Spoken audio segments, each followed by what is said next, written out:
여러분은 지금 나우즈즈TV 증권경제방송 돈의 맛과 함께하고 계십니다. 오늘은요, 오늘장 강세 테마에 대해서 요목조목 이야기 나눠볼 텐데요. 변영인 대표님의 추천주까지 준비를 했으니까요. 끝까지 올라올라 함께해 주셨으면 좋겠습니다. 그럼 오늘도 올라올라 김은수 아나운서님과 함께합니다. 아나운서님 안녕하세요. 네, 안녕하세요. 네, 오늘은 또 어떤 테마 관련해서 준비해 주셨나요? 네, 오늘도 핫한 이슈를 좀 준비해 봤습니다. 중국이요, 어제 40년 만에 산하 제한 정책을 사실상 폐지하기로 결정을 했습니다. 이제 중국에서는 한 부부당 3명의 자녀가 허용되는 건데요. 그래서 오늘은 큰 섹터로 중국 산하 제한 폐지 관련주를 준비했고요. 세부적으로 출산 장려, 엔제 산업 등의 관련주도 다뤄볼까 합니다. 결국 중국이 산하 제한 규제 완화 정책을 했다는 건데 네. 사실 좀 믿겨지지가 않아요. 중국이잖아요. 맞습니다. 네, 중국은요 1978년에 한 가정, 한 자녀 정책을 도입을 했습니다. 수십 년간 한 자녀 정책을 고수해왔죠. 그런데 출산율 문제가 불거지면서 2016년부터는 두 자녀 정책을 시행했고요. 이 정책을 시행한 지 5년 만에 3명으로 허용으로 확대를 한 겁니다. 사실상 산하 제한 정책 폐지 수순에 들어갔다고 볼 수가 있겠죠. 심각한 저출산 문제와 이 고령화 문제로 정부가 특단의 조치를 내놓은 겁니다. 중국의 지난해 출생 인구가요 1,200만 명이었는데 전년 대비 265만 명이 급감한 수치입니다. 또 가임기 여성이 낳을 것으로 기대되는 평균 출생아 수가 1.3명까지 떨어졌는데요. 14억 인구 대국인 중국이 이런 인구 절벽 위기에 놓였다니까 참 믿기지가 않아요. 네. 사실상 네. 이 중국의 산하 제한 규제 관련해서는 저희가 다뤘던 내용이기도 한데요. 네. 결국 이렇게 규제 완화가 되면서 네. 출산 그리고 육아와 관련해서 많은 지원을 약속했다고 또 정부는 밝혔다고 합니다. 네. 그런데도 사람들은 시큰둥한 반응이 나오고 있다고 해요. 네, 맞습니다. 중국 정부가요, 이제 보육 서비스도 완비하고 가정 교육 비용도 낮추고 또 출산 휴가, 출산 관련 보험도 좀 확대하겠다라고 밝혔습니다. 또 지난해 12월 중국 정부는요, 2025년까지 이 저출산을 대응하기 위해서 196조까지 투입한다고 밝혔는데요. 그런데 중국 젊은이들은 이러한 정부 정책에 싸늘한 반응을 보이고 있다고 합니다. 보니까요, 주택, 취업, 보육 문제가 해결되지 않는다면 이러한 정부의 정책이 성과를 내기는 어려울 것이라고 좀 보고 있고요. 특히 중국은 워킹맘 비율이 굉장히 좀 높은 편입니다. 네, 그래서 이 아이를 키우는 데 드는 육아, 비용, 또 노동 이런 것이 참 부담스럽다. 그리고 실제로 또 이 조부모가요, 아이들을 많이 봐주고 있는 게 중국의 현실이라고 합니다. 그래서 이런 비용적인 부분에서도 좀 많이 부담스럽고 좀 그런 분위기가 웨이보에서도 팽배한 것으로 드러났습니다. 네. 사실 이런 양상은 우리나라의 또 현 실태와 비슷한 것 같기도 해요. 네, 저희 맞아요. 나라에서도 좀 쉽게 볼 수 있는 그쵸? 모습이기도 한데 어쨌든 이번 결정으로 중국의 교육 시장이 변하고 있고 또 군유업체나 장난감 등 이 영유아 관련 시장이 더 커지지 않을까 싶은데요. 네, 맞습니다. 중국의 어제 이런 발표로 중국 본토와 홍콩 금융시장이 좀 민감하게 반응하는 모습을 보였습니다. 유모차, 카시트, 유동식 등 이 출산과 유아용 제품 관련주 중심으로 증시가 들썩였는데요. 중국 유모차 제조업체 굿베이비 주식은요, 홍콩 증시에서 30% 넘게 폭등을 했고요. 또 부부용 유전자 검사기 제조업체 주식도 15%나 반등하는 모습을 보여줬습니다. 결국 이날 홍콩 항생지수와 중국 선전종합지수도 상승 마감했는데요. 국내 상장 중국의 기업은 어떤지 좀 봤습니다. 오늘 오가닉티 코스메틱이요, 장중에 상한가를 기록을 했죠. 또 중국 내 아동 완구, 아동 의류 생산 판매 업체 헝성그룹도 전일 대비 26% 넘게 급등하는 모습을 보여줬습니다. 사실 이건 어떻게 보면 당연한 현상일 수 있는 게 네. 부모들이 가장 트렌디한 거, 가장 좋은 걸 네. 우리 아이에게 가장 먼저 해주고 싶은 거는 사실상 네. 어느 전 세계 부모나 같은 네. 마음이기 때문에 이 관련 시장 커지는 건 자연스러운 또 현상 같아요. 네, 맞아요. 이 이슈가 우리 증시에서도 관련주들에 큰 영향을 미쳤는데 오늘도 강세를 보였죠? 네, 맞습니다. 우리 증시에서도 출산 장려, 이 엔젤 산업 관련주를 중심으로 좀 강세를 보여줬습니다. 아가방 컴퍼니 3위 토박스 코리아가 수혜주로 떠올랐고요. 제로투세븐은 고점까지 터치를 하고 차익 실현 때문에 조금 빠지는 모습을 보여줬습니다. 또한 장난감, 아동용 콘텐츠, 아동 서적 관련주도 좀 전반적으로 상승하는 모습 보여줬는데요. 이 완구 기업 손오공 7% 넘게 올랐고요. 유아용 콘텐츠, 캐리와 장난감 친구들로 유명한 캐리소프트도 강세를 보였습니다.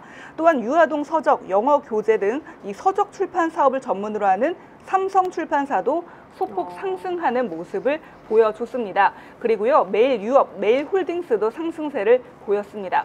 어쨌든 이 중국의 세자녀 출산 허용 카드가 저출산과 고령화의 이런 해법이 될지 좀 관심이 쏠리고 있는 대목입니다. 네. 그럼 대표님, 이 국내 상장된 중국 기업도 급등했다고 말씀해 주셨는데 큰 이유가 있을까요? 일단 뭐 중국 관련된 모든 종목들이 다 급등한 건 아니고 네. 이 중국 세자녀 정책 수혜주의 좀 이 효과가 좀 수혜가 좀 예상되는 두 종목이었습니다. 지금 헝샹그룹과 오가닉티 코스메틱 이 두 종목인데 헝샹그룹 같은 경우는 지금 완구를 자체 설계하고 또 이 제조 판매하는 회사입니다. 네. 중국의 진장 헝샹 완구 유한공사 챈조의 어페럴 유한공사가 좀 있는데 이 회사는 이 봉지완구, 봉지완구가 뭐냐면 인형이에요, 인형.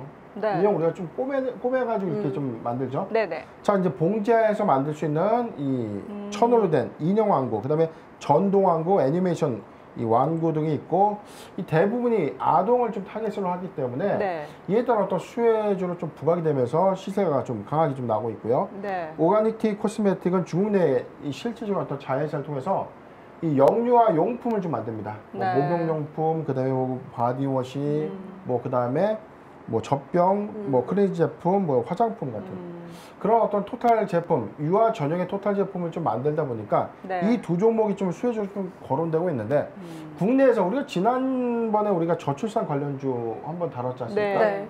왜 같이 반복될 수밖에 없는 거냐면 이제 관련된 모멘텀이 한 번 더 부각되면 네. 사실 관련업은 이 수혜로 거론될 수밖에 없습니다. 근데 그쵸. 항상 강조드렸던 옥석가리기 중국과 전혀 관련이 없는 회사도 많다는 겁니다. 지금 중국 내 어떤 이 시장 진입이 안 되는 회사들도 많기 때문에 네. 단순하게 우리나라에서의 어떤 이 저출산 육아 관련주로 좀 분류가 되어 있지만 네. 중국 세자녀의 정책 수혜주와는 다소 좀 거리가 먼 네. 그런 종목들은 이 현실적인 어떤 수혜에서 좀 제외되는 게 맞지 않느냐 이 관점을 좀 봐야 되고 두 번째는요 아까 우리 김은수 아나운서님께서 좀 지적해 주셨던 네. 제가 이제 두 분께 좀 질문을 드릴게요. 네. 세자녀의 이 출산 제한 정책이 사실상 이제 폐지된 건데 네. 3명이 된다고 하면 중국의 인구 증가율이 좀 빠르게 개선될까요? 아니요. 어떻게 보십니까? 저도 아니라고 네, 생각합니다. 일단 사실 뭐 지금 예상 그런 출생아 네. 수 또 가임기 여성을 두고 저희가 어느 정도 예측을 해볼 수가 있잖아요. 그렇죠. 그거는 뭐 변동이 없는 사실이니까. 근데 보면은 이런 추세라면 내년도 어쨌든 중국의 인구는 급감할 수밖에 없는 지금 딱 구조, 현실에 좀 맞닥뜨린 것 같아요. 저도 체감한 건 정확합니다. 뭐 과거에 저도 7, 8년 정도에 이 중국 쪽에 이제 비즈니스를 같이 했던 기억이 좀 있는데 네. 당시에 이제 회사에 한 300명, 400명 되는 가까이 되는 직원들이 네. 중국의 이제 대규모 이제 도시 중 하나인 수저우, 소주 지역에서 근무를 좀 했을 텐데 대부분의 이 임직원들이 먼 지방에서 와요. 네. 지방에서 와서 기숙사 생활을 하거나 기숙사를 떨어져서 나가서 살 경우에는 네. 집값이 너무 비싸니까 집을 하나 걷어서 가령 이제 이런 겁니다. 아파트 하나로 방을 7개인가 8개를 좀 쪼개요. 거기에 서로 모르는 사람들끼리 같이 삽니다. 쉐어하우스 같은 그러면서 개념이네요. 네. 각 방마다 자물쇠들이 다 있어요. 참 이게 아이러니하지 않습니까? 네. 공유의 오피스라기보다는 이게 신변적으로도 많이 불편할 텐데. 네. 자, 근데 그 원인 중 왜 그렇게 살까라고 생각을 좀 해보니까 네. 단연 우리가 상상하는 이 부동산 상승률보다 어마어마한 거죠. 아. 대도시는 솔직히 뭐 아파트 한 채가 60억씩 하더라고요. 어머. 7, 8년 전 얘기입니다. 특히 이제 상하이 같은 북경 같은 이제 대도시에는 네. 이게 뭐 더할 나위가 없기 때문에 정말 소도시나 어떤 지방의 농촌의 경우에는 네. 이게 뭐 수혜가 좀 될 수도 있겠지만 네. 현실적인 농촌에서 이런 제품들을 사기란 또 쉽지가 않죠. 아. 그런 관점들 때문에 중국도 이런 것 같아요. 우리나라와 좀 비슷하게 뭐 조금만 나와서 네. 제대로 잘 키우자.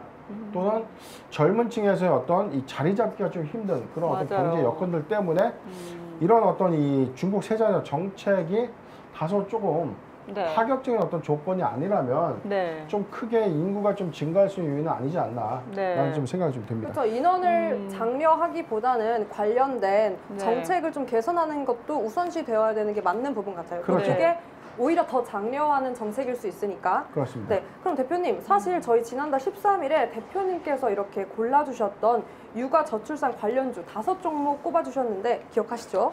그렇죠. 뭐 당시 아가방, 뭐 남양유업, 맞아요, 메인유업 맞아요. 등등의 어떤 종목들이었는데 네, 매각 이슈로 거기서 급등을 했던 이 남양유업을 제외하고는 정말 많이 그렇죠. 올랐더라고요. 남양유업은 최근에 매각 결정을 하고 난 이게 뭐 가장 최대 큰 모멘텀이죠. 네. 거의 뭐 단기에 네. 2배 가까이 좀 상승했죠. 그 맞아요. 무거웠던 종목이 네. 단숨에 경영진의 모든 것들을 다 퇴단하고 회사 그냥 팔고 나가겠다라는 네. 이 결정 이후에 가격 제한폭까지 상승하고 거의 뭐 2배 가까운 이 단기 네. 시세 차익이 좀 나왔던 종목인데 네. 제가 좀 그때 우리가 정리하면서 그렇게 얘기했죠. 육아 저출산 관련 종목들은 대선이 되면서 향후에는 정책 수혜주로 또 부각이 된다면 네. 대선 주자들의 저출산 대책에 따른 그렇겠네요. 정책 수혜 또 부각이 나오면 또 관련주가 한 번 더 들썩이겠네요. 네. 자, 그런 관점입니다. 그래서 우리가 낙폭 과대주는 이 조정기에 뭐가는 전략이 맞다라고 좀 말씀드렸고 이렇게 중국의 세자녀 정책 수혜주가 다시 한번 부각되니까 네. 다시 한번 새로운 어떤 수혜에 대한 기대감이 또 반영되면서 네. 이 주가가 추세 상승하는 그런 흐름을 좀 보여주고 있는 것입니다. 그럼 대선을 네. 앞두고 이렇게 정책 수혜주까지 될 수 있다고 하니까 대표님, 이 중에서 혹은 이외에 주목할 만한 종목 또 돈의 맛을 위해서 올라를 위해서 네. 좀 보여주실 수 있으신가요? 일단은 화면 보시죠. 네. 중국 세자녀 정책 수혜주.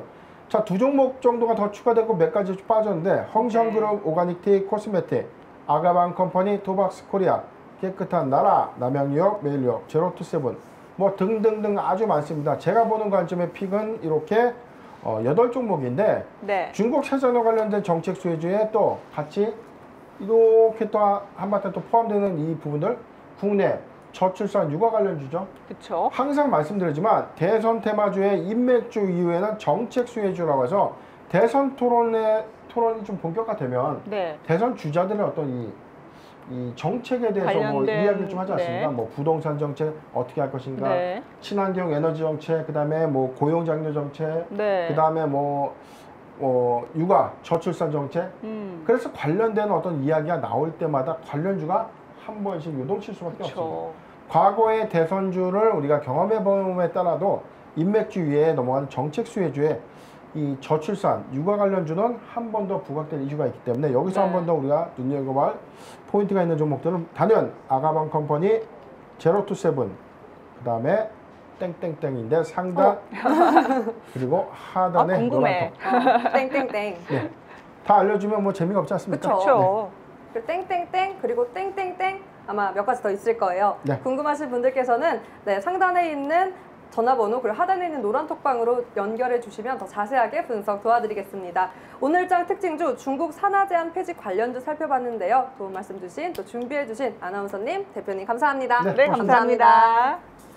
네, 6월 시작이 좋았습니다. 저희와 함께 또 함께 했는데요. 꽉 차게 6월 한 달 내내 함께 해주셨으면 좋겠습니다. 돈의 맛 여기서 끝이 아니고요. 상한가를 꿈꾸는 남자 민경철 전문가의 상승률, 하락률, 상위 종목 분석 전해드리면서 저희는 인사드리겠습니다.